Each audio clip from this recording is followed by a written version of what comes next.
নতুন বছরের একটা সুন্দর সকাল বাইরের পরিবেশটা দিয়েই শুরু করলাম। কয়েকদিন ঠান্ডাটা কমেই গেছিল, আবার কাল রাত থেকে দেখছি আবার একটু ঠান্ডা পড়েছে। ওই যে দেখুন বাইরে একটু কুয়াশাও আছে। না আর দাঁড়ালে হবে না, তাড়াতাড়ি কাজ করে নিতে হবে। বাবু সেই ভোর 5টার সময় আজকে উঠেছে, তারপর থেকে খেলা করছিল, তার জন্য আমারও ঘুমটা হয়নি। আর এখন ঘুমালো, তাই জন্য ঘুমালো বলে আমার তো লেপ ছেড়ে উঠতে ইচ্ছাই করছিল না, কিন্তু কি করব, তাড়াতাড়ি কাজ না করে নিলে ও আবার যদি উঠে পড়ে তাহলে আমাকে আর কিচ্ছু করতে দেবে না। যত বড় হচ্ছে তত ঘুম কমে যাচ্ছে, হয়তো এটাই হয়।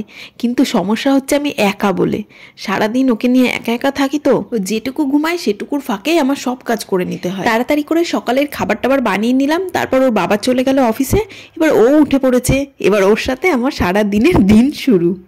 সকালবেলা ওকে খাইয়ে তারপরে একটু আদর করে নিলাম, আর এদিকে আমার এখনও বিছানাই গোছানো হয়নি, তাই আমি তাড়াতাড়ি করে ওকে একটু শুইয়ে দিলাম। শুইয়ে দিয়ে তাই এবার বিছানাটা গুছিয়ে নিই, তারপর একটু যাবো, আবার একটু পাশের ঘরের দিকে যাব, ওকে নিয়ে একটু বাইরে যেতে চাইছে, ঘুরিয়ে নিয়ে তারপর আমি ওকে স্নান টান করাবো।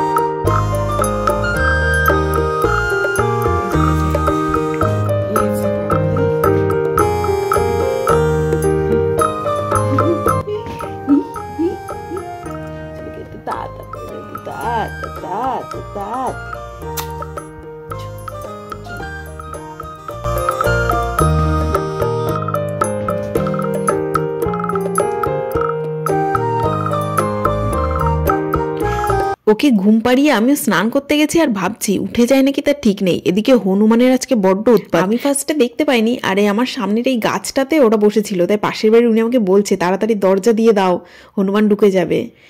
ভাবলাম এই কাপড় চোপড়গুলো গুছিয়ে নেব, আর এসে দেখি উনি উঠে শুয়ে আছে। বাবা উঠে গেছো তুমি? বাবা গো উঠে গেছো?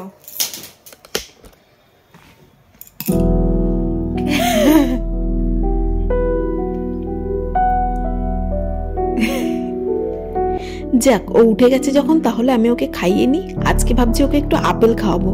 আপনারাও সকলে ভালো থাকবেন, সুস্থ থাকবেন। আজ এখানেই শেষ করছি, দেখা হবে নতুন একটি ব্লগে।